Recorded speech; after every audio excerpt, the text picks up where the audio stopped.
من الشيطان الرجيم. بسم الله الرحمن الرحيم. الحمد لله رب العالمين، الرحمن الرحيم، مالك يوم الدين. إياك نعبد وإياك نستعين.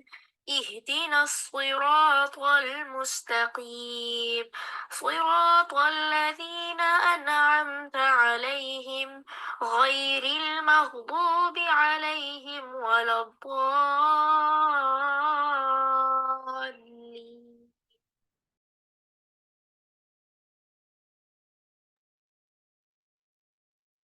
اعوذ باللہ من الشیطان الرجیم بسم اللہ الرحمن الرحیم السلام علیکم ورحمۃ اللہ وبرکاتہ۔ امید ہے آپ سب خیریت سے ہوں گے۔ اللہ سبحانہ و تعالی ہم سب کو اپنی عافیت میں، خیر میں، نیکیوں میں، بھلائی میں رکھے اور ان اعمال کی توفیق عطا کر دے جو اللہ تعالیٰ کو پسند ہو، جس سے اللہ تعالیٰ راضی ہو۔ اللہم آمین۔ نحمدہ ونصلی علی رسولہ الکریم، اما بعد فاعوذ باللہ من الشیطان الرجیم بسم اللہ الرحمن الرحیم رب اشرح لی صدری ویسر لی امری واحلل عقدۃ من لسانی یفقہوا قولی ربنا زدنا علما اللہم فقہنا فی الدین اللہم انا نسألک علما نافعا وعملا متقبلا ورزقا طیبا اللہم انفعنا بما علمتنا وعلمنا ما ينفعنا وزدنا علما اللہم وفقنا لما تحب وترضى اللہم صلی وسلم علی نبینا محمد وبارک وسلم۔ الحمد للہ الذی بنعمتہ تتم الصالحات۔ اللہ کا احسان ہے آج ہماری سورۃ القیامہ کمپلیٹ ہوگی۔ اللہ تعالی ہم سب کو عمل کی توفیق دے، اور واقعی جو اس سورت کا نام ہے نا کہ قیامت کا دن، اللہ سبحانہ و تعالی ہمیں اس دن کی وحشت، اس دن کی گھبراہٹ سے اللہ تعالی ہم سب کو محفوظ کرے اور ان اعمال کی توفیق دے دے کہ جو ہمارے لیے کل آخرت میں ہمارے لیے بینیفیشل ہو۔ اللہ تعالی ہم سب کے لیے آسانی کا معاملہ کر دے اور ہمیں بولنے سے زیادہ عمل کی توفیق عطا کر دے۔ ہم کل دیکھ رہے تھے کہ آپ دیکھیے نبی صلی اللہ علیہ وسلم کی بھی جب موت کی کیفیت آپ پر طاری ہوئی، نزع کی کیفیت کا وقت آیا تو آپ کی کیا حالت تھی۔ تو آج میں آپ کے سامنے رکھوں گی کہ مرض الموت میں امام شافعی رحمہ اللہ کا کیا حال تھا۔ مزنی رحمہ اللہ نے کہا، میں اس مرض میں جس میں امام شافعی رحمۃ اللہ وفات پا گئے ان کے پاس گیا اور پوچھا، اے ابو عبداللہ، یہ ان کی کنیت تھی، آپ نے کیسے صبح کی؟ انہوں نے اپنا سر اٹھایا اور فرمایا، میں نے اس حال میں صبح کی ہے کہ دنیا سے کوچ کرنے والا ہوں اور اپنے بھائیوں سے جدا ہونے والا ہوں، اپنے برے اعمال سے ملاقات کرنے والا ہوں اور اللہ پر وارد ہونے والا ہوں۔ نہ معلوم میری روح جنت کی طرف جاتی ہے کہ اسے مبارکباد دوں، یا آگ کی طرف جاتی ہے کہ اسے تعزیت کروں۔ اور یہ کہہ کر پھر بہت زیادہ رونے لگے اور پھر اشعار پڑھنے لگے، اور جب میرا دل سخت ہو گیا اور میرے راستے تنگ پڑ گئے، میں نے اپنی رجا کو تیری معافی کے آگے سیڑھی بنا لیا۔ سبحان اللہ۔ انسان کا جب دل سخت ہو جاتا ہے نا، راستے تنگ پڑ جاتے ہیں، تو انسان اللہ سے امید کو، ہاں، ایک جیسے کہا جائے اس کے آگے معافی مانگ کر اس کو ایک سیڑھی بنا لیتا ہے۔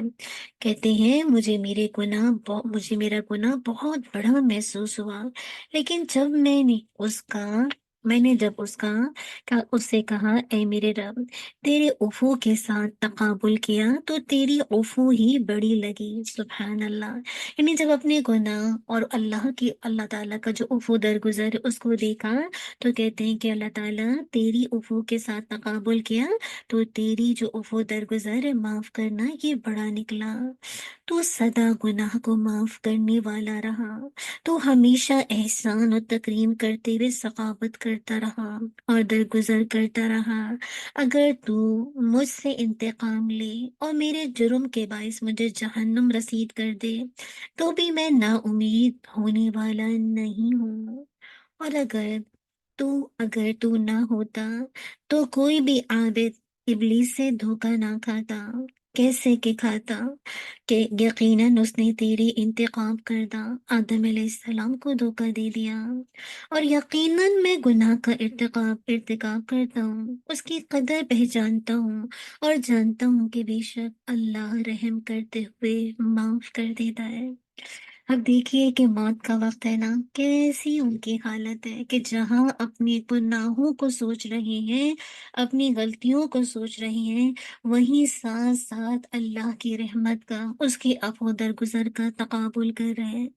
अगर अल्लाह ताला किसी को जहन्नुम में डाले तो ये भी उसकी उसका अदल है, और अगर वो किसी को जन्नत में ले जाए तो ये उसकी रहमत है। अल्लाह सुब्हानहू व तआला हमें दुनिया में इस एहसास के साथ रहने वाला बनाए। आप देखिए कि ये तो मौत के वक्त की उनकी कैफियत है, जो कि इमाम है, 4 इमाम हमारे यहाँ कितनी मशहूर हैं, इमाम अबू हनीफा, इमाम शाफई, इमाम अहमद बिन हम्बल, हाँ, इमाम मालिक, कितने मशहूर हैं। आप देखिए कि इनका ये हाल है कि ये अपने गुनाहों को कैसे मेंशन कर रहे हैं और कैसे डर रहे हैं, काँप रहे हैं, और अल्लाह ताला से ये दुआ कर रहे हैं कि बस अल्लाह तेरी रहमत, सिर्फ तेरी रहमत, तेरा वो दरगुजर करना ही कल मुझे बचाएगा, वरना अगर तू मुझे जहन्नुम रसीद कर दे तो ये भी तेरा क्या होगा, मैं बेसिकली यानी ये भी तेरा अदल होगा।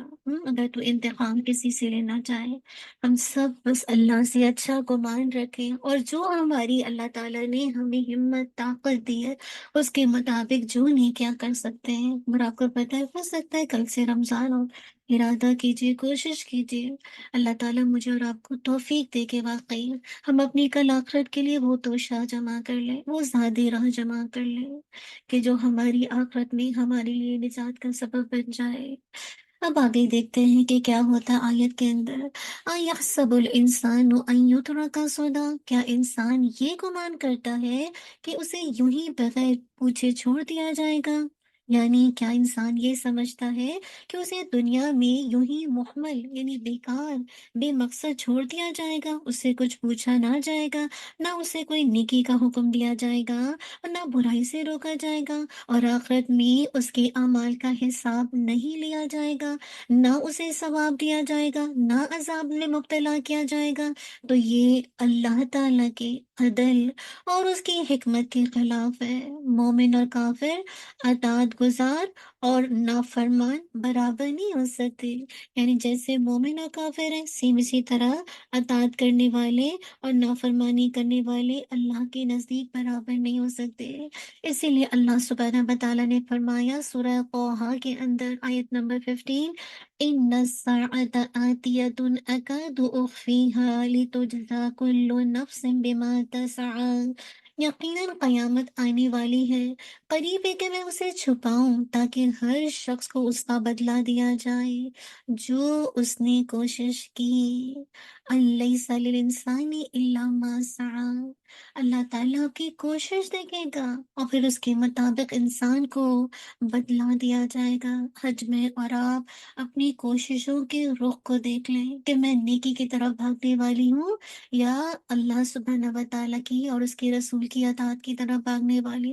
वही कुछ मिलेगा जैसे दुनिया में मेहनत करते हैं, आप देखिए दुनिया के इम्तिहान में भी आप जैसी मेहनत करते हैं ऑलमोस्ट आगे पीछे वैसे ही रिजल्ट होता है। आप मेहनत ना करें और सिर्फ उम्मीदें लगा दें तो कल तो फिर कुछ नहीं मिलेगा, क्योंकि आपने कोशिश ही नहीं की।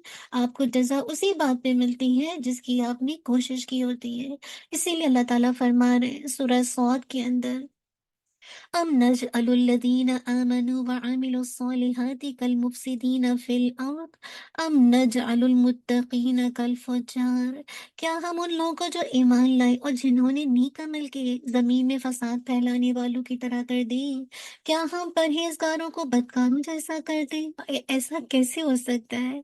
यकीनन अब देखिए उसे दोबारा जिंदा किया जाएगा, किसी इंसान को, और दुनिया में भी उसे शरीयत की पाबंदी करनी होगी और आखिरत में अपने अमाल की जवाबदेही करनी होगी। मौत के बाद की जिंदगी बरहक है। तो इंसान क्या ये समझ रहा है कि बस बेकार छोड़ दिया गया है? मेजोरिटी को आप देखिए ना, लोगों की बेमकसद बोलते हैं, बेमकसद खाते, बेमकसद खरीदते हैं, बेमकसद जीते हैं, अब देखिए ये जो सौदा है ना, लगता है जैसे बे मकसद और बगैर किसी रीजन के कुछ खरीद लिया, बोल लिया, खा लिया, बैठ गए, चढ़ लिया, चुग लिया, सो गए, उठ गए। तो पूछा, क्या क्या कि इंसान बेमकसद पैदा किया गया, इसको यूं ही छोड़ दिया जाएगा? और आप देखें कि बेमकसद उस चीज को छोड़ा जाता है जो पैदा ही बेमकसद की गई हो। हमें तो अल्लाह ताला ने बेमकसद नहीं पैदा किया। अल्लाह ताला खुद सूरतुल मोमिनून आयत नंबर 115 115 में फरमाते हैं, अफ़हसिबतुम अन्नमा खलक़नाकुम अबसन व अन्नकुम इलैना ला तुरजऊन। पूछा गया कि तुमने गुमान किया कि तुम बेमकसद पैदा किए गए हो और तुम हमारी तरफ लौटाई नहीं जाओगे, क्या तुम्हारा हिसाब ना होगा? अल्लाहुम्मा हासिबना हिसाबन यसीरा। अल्लाह ताला तुमसे सब कुछ पूछेगा, तुमसे तुम्हारे अमलों के बारे में पूछेगा। अब देखिए ये जो सुधा का वर्ड है ना, उस ऊँटनी को कहते हैं जो मेहनत, मशक्कत और बच्चे जनने से फारिग हो चुकी हो। फिर तो होता क्या है, उसका मालिक उसको आज़ाद छोड़ देता है। जहाँ चाहे, जिधर चाहे चढ़ ले, चुग ले, खा ले, पी ले। जिसको हम अपनी ज़बान में कहते हैं शितर, कहते हैं ना शुतर बेमहार। तो क्या अल्लाह ताला ने इंसान को शुतर बेमहार की तरह खुली छुट्टी दे दी है कि जो चाहो करो, जैसे चाहो जियो? नहीं, उसने ज़मीन में गैर ज़िम्मेदार बनाकर हमें नहीं छोड़ दिया। क्या हम पर कोई फ़र्ज़ आयद नहीं किया है? कुछ चीज़ों को तो उसने हम पर क्या ममनून करार नहीं दिया है? क्या कोई वक़्त ऐसा आने वाला नहीं है जिसमें हमसे हमारे अमाल के बारे में सवाल-ओ-जवाब किया जाएगा? हम बेकार तो नहीं हैं। हमको तो अपने एक-एक नेमत का हिसाब देना होगा, जो अल्लाह सुब्हानहू व तआला की तरफ से हमें मिली है। अब देखिए बहुत से अमाल के बारे में हम समझते हैं कि इसका तो हिसाब ही नहीं होगा, इसका थोड़ी पूछेगा अल्लाह, इसका थोड़ी पूछेगा अल्लाह ताला, तो ज़र्रे-ज़र्रे का हिसाब लेंगे। वमन यअमल मिस्क़ाल ज़र्रतिन खैरन यरा वमन यअमल मिस्क़ाल ज़र्रतिन शर्रन यरा। हर चीज़ को अल्लाह ताला जान लेगा। और सूरह तकासुर में भी आता है आयत नंबर 8 में, सुम्मा ला तुसअलुन्ना यौमइज़िन अनिन नईम। उस दिन अल्लाह ताला लाज़मी पूछेगा नेमतों के बारे में, जो कुछ मुझे और आपको मिला है।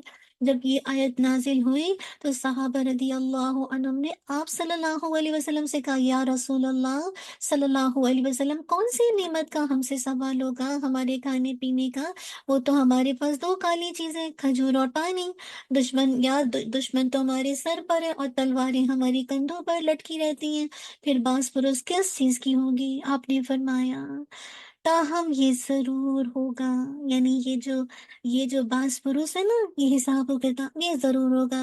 इसी तरह जाबिर बिन अब्दुल्लाह रज़ियल्लाहु अन्हु फरमाते हैं कि एक दफ़ा रसूलुल्लाह सल्लल्लाहु अलैहि वसल्लम हमारे पास तशरीफ़ लाए और हमने आप सल्लल्लाहु अलैहि वसल्लम को फ्रेश खजूरें खिलाई, ठंडा पानी पिलाया।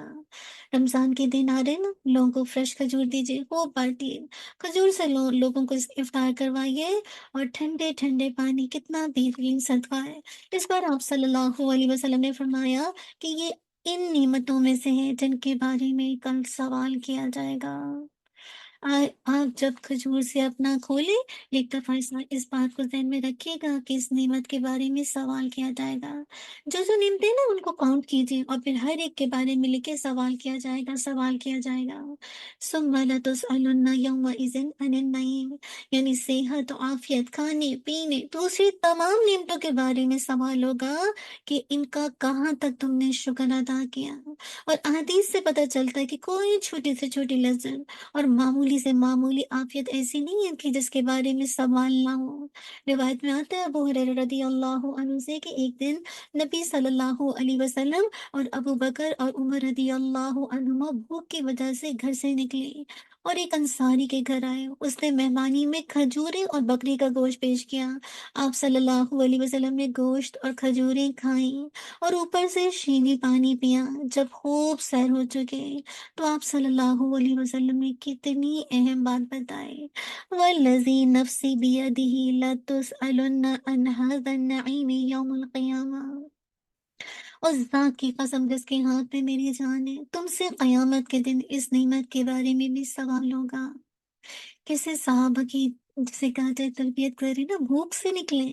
और भूख से जब अल्लाह ताला ने उनको खाने की नेमत दी, तो जहाँ उन्होंने खजूरें खाई, बकरी का गोश्त खाया, ठंडा शीरी पानी पिया, अल्लाह के नबी सल्लल्लाहु अलैहि वसल्लम ने वहीं पर बेहतरीन अंदाज से बता दिया कि वल्लज़ी नफ्सी बियदिही लतुसअलुन्ना अन हाज़न नईम यौमुल क़ियामा। बस तुमसे क़यामत के दिन इस नेमत के बारे में सवाल होगा। तो मेरे और आपके लिए क्या है, हर नेमत को मैं और आप जो इस्तेमाल करते हैं, आपने सोचना है इस्तेमाल करने से पहले किसका हिसाब होगा, इसके बारे में सवाल होगा।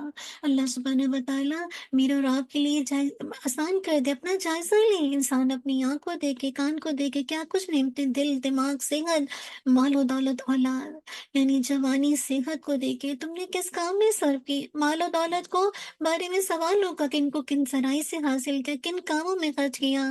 हम में से हर कोई अपना मुहासबा कर सकता है।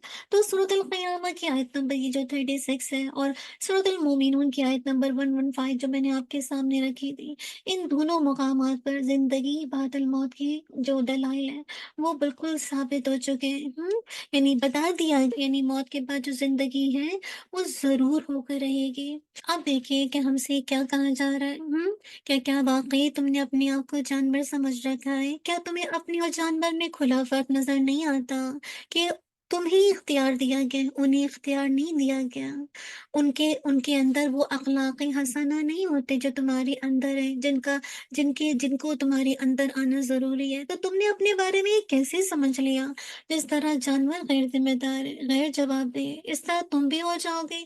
जानवर की दोबारा ज़िंदा करके उठाए जाने की कोई माकूल वजह तो समझ नहीं आती कि उसने तो सिर्फ़ जो उसकी जिबिल्लत में अल्लाह ताला ने लिख दिया, उसकी इंस्टिंक्ट में जो बातें डाल दी, वो उसके तकाज़े को पूरा कर रहा है। अपनी अक़ल से तो काम नहीं कर रहा ना, कोई इजाद तो नहीं कर रहा, किसी को माबूद तो नहीं बना रहा, या किसी का मामूद तो बन के नहीं बैठ गया है। कोई भी ऐसा काम नहीं कर रहा, ऐसा कोई नेकी का काम, बदी का काम, कोई ऐसी सुन्नत भी राइज नहीं कर रहा है, हाँ, जिसके असरात नस्ल दर नस्ल चलते जाएँ। वो तो उन यानी कह लीजिए, और वो उन पर किसी जज़ा और सज़ा का मुस्तहिक भी नहीं है। अगर वो मरकर फना भी हो जाए, तो समझ में आने की बात है, क्योंकि इस पर अपने किसी अमल की ज़िम्मेदारी आयद नहीं होती कि जिसकी वजह से उसे दोबारा ज़िंदा करके उठाए जाने की हाजत हो। लेकिन इसके बरक्स देखिए, इंसान हयात बादल मौत से कैसे कैसे जिसे काजा माफ़ किया जा सकता है, जबकि ऐन अपनी मौत के वक़्त तक इंसान ऐसे अख़लाक़ी अफ़ाल कर रहा होता है, कभी नेक या बुरे, कि उसे पता ही नहीं चलता कि इसकी सज़ा या जज़ा का मतलब क्या उसको सज़ा या जज़ा मिलेगी। तो याद रखिए, उसकी जज़ा या सज़ा का जो दारोमदार है उसकी अक़ल पर है। सपोज़ कीजिए किसी आदमी ने किसी बेगुनाह को कत्ल किया और फ़ौरन से भाग गया, तो क्या हमारे नज़दीक उसको छोड़ छोड़ दिया जाए? ज़ुल्म का बदला उसे कभी ना दिया जाए? तो जिस इंसान ने किसी फ़साद का बीज बोया, उसका ख़मियाज़ा नस्लों को भुगतना पड़ रहा है। तो क्या इस शख़्स को ऐसे ही छोड़ दिया जाए कि वो लाखों की ज़िंदगियों को ख़राब करे, उसे कोई सज़ा ना दी जाए? जबकि इसके बरक्स देखिए, जिस आदमी ने उम्र भर हक, अदल, इंसाफ, खैर और इस्लाह के काम किए, जीते, यानी अपनी ज़िंदगी में बहुत सारी मसाइब दर और तकालीफ को बर्दाश्त किया, क्या उसको उसके अमाल की जज़ा पाने का हक नहीं है? इसीलिए अल्लाह सुब्हानहू व तआला ने हयात बादल मौत रखी, ताकि जो जैसे अमल करे उसको उसके मुताबिक जज़ा व सज़ा दी जाए। अब अल्लाह ताला ने तख्लीक की तरफ तवज्जो दिलाई, अगली आयत, अलम यकुन नुतफ़तम मिन मनी युमना, क्या वो मनी का कतरा ना था जो गिराया जाता? अल्लाह ताला ने इंसान को उसकी तख्लीक याद दिलाई कि इंसान जो इतनी बहस करता है दलील के बगैर, और अपने आप को झुठलाता है कि दोबारा कोई पैदा नहीं होना, तो ज़रा इंसान अपनी तख्लीक को देखे, जो अपने रब से बेपरवाह हो जाता है, अकड़ता है, और अपने आप को जो अब दीन नहीं समझता, वो गौर तो करे, हक़ीर पानी का कमज़ोर नutफ़ा ही तो था जो माँ के रहम में डाला गया, तो उसमें ज़िंदगी थी। ना उसमें कोई ज़िंदगी थी, नहीं, और ना ही कोई उसमें हकीकत थी। अल्लाह ताला ने कैसे उसको ज़िंदा जीता जागता इंसान बना दिया। इसीलिए अल्लाह ताला कह रहे हैं, सुम्मा काना अलक़तन फ़ख़लक़ फ़सव्वा, फिर वो जमा हुआ खून बना, फिर उसने पैदा किया और फिर दुरुस्त बना दिया। कैसे उसने जमा हुआ खून बनाया ना, अल्लाह ताला ने वाज़ेह फरमाया कि नुत्फ़े को उसने अलक़ा यानी खून का लोथड़ा बनाया, फिर उसने पैदा किया और फिर दुरुस्त बनाया। फिर अल्लाह ताला ने उसको कितनी मराहिल से गुज़ार कर उसकी तक़लीब की। آپ سوچئے بے شکل کی بوٹی کو شکل ہوتی ہے، اس کو شکل دے دی، اس کے وجود کو ہڈیوں کا ڈھانچہ دے کر سیدھا کھڑا کر دیا، اسے شکل و صورت والا بنایا، پھر اس میں روح پھونکی اور صحیح سالم انسان کی صورت میں دنیا میں بھیج دیا۔ کون کر رہا ہے؟ فتبارک اللہ احسن الخالقین، یہ ہے اللہ کی بہترین شاہکار۔ لیکن آج یہی شاہکار کیا کر رہے ہیں؟ اسی لیے اگلی آیت میں بتایا جا رہا ہے فَجَعَلَ مِنْهُ الزَّوْجَيْنِ الذَّكَرَ وَالْأُنثَى، پھر اس نے اس سے مرد اور عورت کی دو قسمیں بنائی، یعنی اس نے مرد اور عورت کی دو قسمیں بنائی۔ اللہ تعالیٰ نے انسان کو مرد اور عورت کی صورت میں دنیا میں بھیجا تاکہ نسل انسانی کا سلسلہ جاری رہے۔ یہ جو ہو کی ضمیر ہے نا، مِنْهُ الزَّوْجَيْنِ، یہ ہو کی ضمیر اس بوند کی طرف جا رہی ہے، اس اسپرم کی طرف جا رہی ہے جو ماں کے رحم میں، اس کے یوٹرس میں ٹپکائی گئی ہے، والد کی طرف سے۔ تو جو مرد کا نطفہ ہوتا ہے نا، اس سے یہ چیز طے پاتی ہے کہ ماں کے پیٹ میں بننے والا بچہ لڑکا ہوگا یا لڑکی۔ آپ آج دیکھیے 1400 سال پہلے قرآن مجید نے ہمیں یہ بات بتا دی تھی، اور آج سائنس یہ بات ڈسکور کر رہی ہے کہ مرد کے بعد جو کروموسومس ہوتے ہیں نا، وہ ایکس اینڈ وائی دونوں ہوتے ہیں، جبکہ عورت کے اندر صرف ایکس کروموسومس ہوتے ہیں۔ تو دراصل مرد کی طرف سے یہ بات ڈیسائیڈ ہوتی ہے کہ بچہ لڑکا ہوگا یا لڑکی۔ اور اب تک تو لوگ آپ دیکھیں کس کو بلیم کرتے تھے، اگر کسی گھر میں 5 سے 6 بیٹیاں ہو جاتی تھی تو لوگ عورتوں کو بلیم کرتے ہیں۔ تو آج ہمیں پتہ چل رہا ہے، ہمیں تو پتہ تھا جو لوگ قرآن پڑھتے ہیں، جن کو سمجھ آتا ہے تو پتہ چلتا ہے کہ قرآن بتاتا ہے کہ یہ مرد پر ڈپینڈ کرتا ہے، اور اللہ تعالیٰ نے مرد کو بنایا، اور اس کے نطفے سے پتہ چلتا ہے کہ ماں کے رحم میں جو نطفہ ہے، اس سے لڑکا پیدا ہوگا یا لڑکی۔ کتنے لوگ ہیں نا، کتنے گھرانے ہیں جو بار بار لڑکیوں کی پیدائش کی وجہ سے ٹوٹ رہے ہیں، ٹوٹ جاتے ہیں، ان کو نہیں چاہیے ہوتی لڑکیاں۔ تو آپ دیکھیں اس میں قصور تو مرد کا ہے، تو عورت کیوں سفر کرتی ہے؟ کیونکہ ہم نے قرآن نہیں پڑھا، ہمیں پتہ ہی نہیں کہ نطفہ ڈپینڈ کرتا ہے، جینڈر ڈپینڈ کرتا ہے مرد کے نطفے سے، کہ مرد کا نطفہ جو یوٹرس کے اندر جاتا ہے اس سے پتہ چلتا ہے کہ کس کے یعنی کیا ہوگا، لڑکا یا لڑکی۔ اسی لیے اللہ تعالیٰ کہہ رہے ہیں الیس ذالک بقادر علی ان یحیی الموتى، کیا وہ اس پر قادر نہیں ہے کہ مردوں کو زندہ کرے؟ اللہ اکبر، بھلا کیوں نہیں؟ اللہ رب العزت نے اپنی بے مثال جسے کاجے کاریگری، یعنی پانی کے قطرے سے جیتا جاگتا چلتا پھرتا صحیح سالم انسان بنانے سے یہ دلیل دی ہے کہ کیا وہ اس بات پر قادر نہیں ہے کہ وہ اسی انسان کو فنا کرے اور پھر دوبارہ اپنی مقررہ وقت پر پیدا فرما دے۔ اب دیکھیے جب اس نے یعنی آپ دیکھیے نا کہ جب اس نے ایک بے بنیاد چیز کو، یعنی کوئی چیز نہیں تھی، ایک خون تھا، ایک نطفہ تھا، پانی کی بوند تھی، اس کو جیتا جاگتا انسان بنا دیا، تو انسان کو فنا کر کے دوبارہ بنا دینا تو بہت آسان ہے۔ اللہ تعالیٰ فرماتے ہیں سورہ جسے کہا جروم ہے آیت نمبر 27، وَهُوَ الَّذِي يَبْدَأُ الْخَلْقَ ثُمَّ يُعِيدُهُ وَهُوَ أَحْوَنُ عَلَيْهِ، اور وہی ہے جو تخلیق کی ابتدا کرتا ہے، پھر وہی اس کا اعادہ کرے گا، اور وہ اس پر آسان ترین ہے۔ ایک صحابی اپنے گھر کی چھت پر قرآن پاک بلند آواز سے پڑھ رہے تھے، جب انہوں نے یہ آیت الیس ذالک بقادر علی ان یحیی الموتى یہ آیت پڑھی تو کہا سبحانک اللہم فبلا، اے اللہ تو کمی سے پاک ہے، تو ضرور قادر ہے۔ جب ان سے پوچھا گیا کہ انہوں نے فرمایا کہ میں نے نبی صلی اللہ علیہ وسلم کو یہ دعا پڑھتے ہوئے سنا ہے، کون سی؟ سبحانک اللہم فبلا۔ جب اس طرح کی آیات آئی تو انسان ایسے ہی کہ کیوں نہیں اللہ تعالیٰ، تو ہر کمی سے پاک ہے، تو ضرور قادر ہے اس چیز پہ۔ نبی صلی اللہ علیہ وسلم جب سورۃ القیامہ ختم کرتے تھے تو کہتے تھے سبحانک وبلا، پاک ہے تو اے رب، وبلا اور کیوں نہیں، جو تو کہہ رہا ہے وہ سب کچھ ہو کر رہے گا۔ جو رب قطرہ منی کو مختلف مراحل سے گزار کر تمہیں پیدا کرنے پر قادر ہے، کیا وہ مردوں کو زندہ کرنے پر قادر نہیں ہے؟ تو تمہارا انکار جو ہے نا وہ بالکل بیس لیس ہے، دلیل کے بغیر ہے۔ اللہ تعالیٰ تو جس نے پہلی دفعہ پیدا کیا وہ دوبارہ پیدا کر سکتا ہے، کیونکہ وہ کیا ہے، اللہ کل شیء قدیر، وہ ہر چیز پر قادر ہے۔ بس اسی سوچ کو لے کر آپ جائیے گا آج اس سورۃ القیامہ سے کہ اللہ تعالیٰ ہر چیز پر قادر ہے، اس کے لیے کوئی چیز ناممکن نہیں ہے۔ اس احساس کے ساتھ میں اور آپ اپنے ہر ایکشن پر نظر رکھیں، آج اگر چھوٹی سی نیکی بھی کریں گے تو وہ قادر ہے ذرے کی قدر کرنے والا، اور اگر آج ذرہ برابر بھی برائی کریں گے تو وہ قادر ہے پکڑنے میں۔ اللہ سبحانہ و تعالیٰ اس احساس کے ساتھ ہمیں واقعی صحیح معنوں میں اپنا بندہ بنا دے، اور بہترین انداز سے الحمدللہ اس پر عمل کی توفیق دے دے کہ واقعی ہم اس دن کی تیاری کے لیے اپنے آپ کو اس دنیا میں تیار کریں۔ ورنہ آپ دیکھیں اللہ کے نبی صلی اللہ علیہ وسلم کا جو حال ہم نے دیکھا کہ نزا کی حالت میں صحابہ کو دیکھا، اسلاف کو، آج امام شافعی رحمہ اللہ کو دیکھا۔ تو چلتے ہیں قرآن مجید یعنی حدیث کی طرف۔ قرآن مجید کو سمجھ کر پڑھنا ہی اس کی تعظیم ہے۔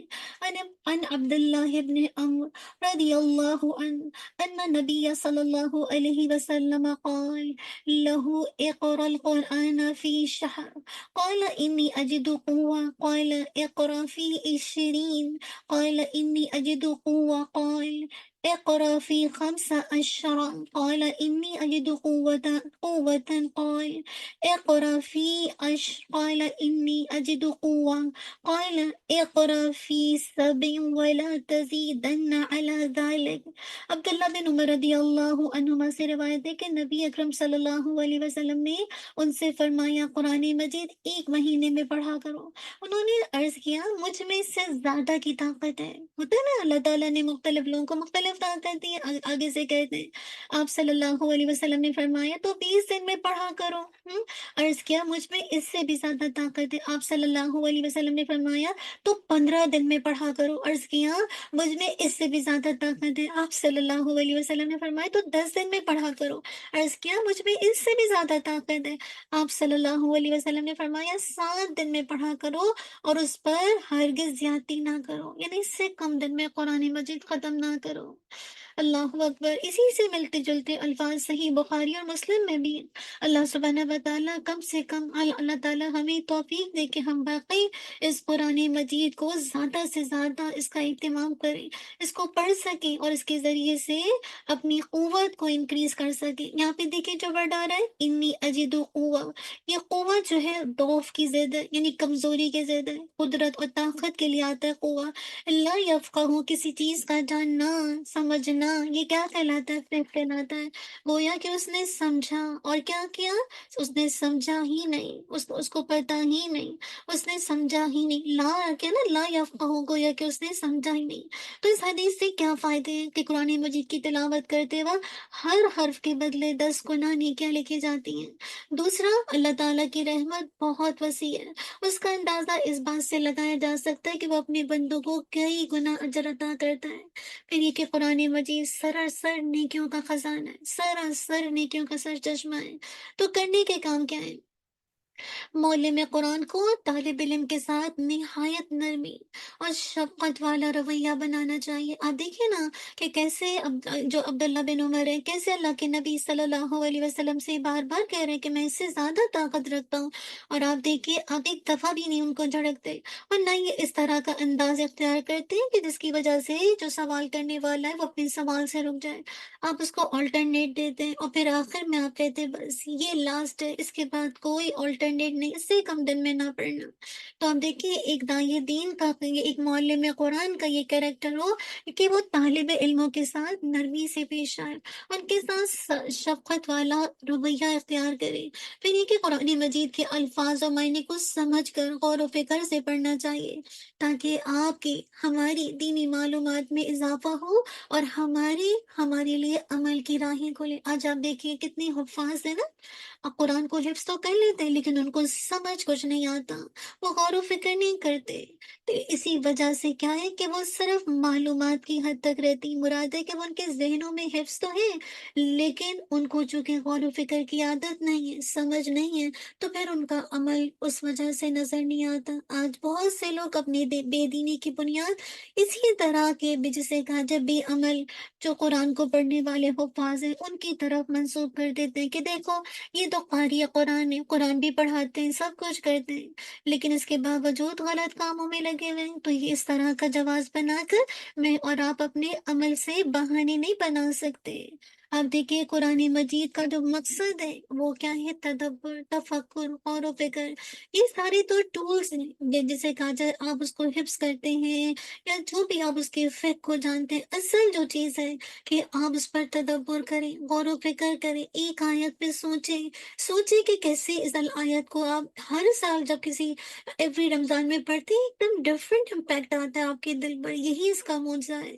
तो कुरान मजीद के अल्फाज को मुझे और आपको क्या करना है, समझ कर पढ़ना है।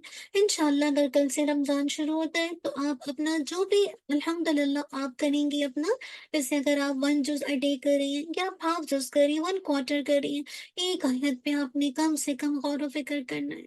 आप सोचिए 30 डे में 30 आयत होंगी तो क्या आपका दिल नहीं बदलेगा? आपको सिर्फ मालूमात नहीं मिलेगी, आपके दिल की दुनिया बदलेगी।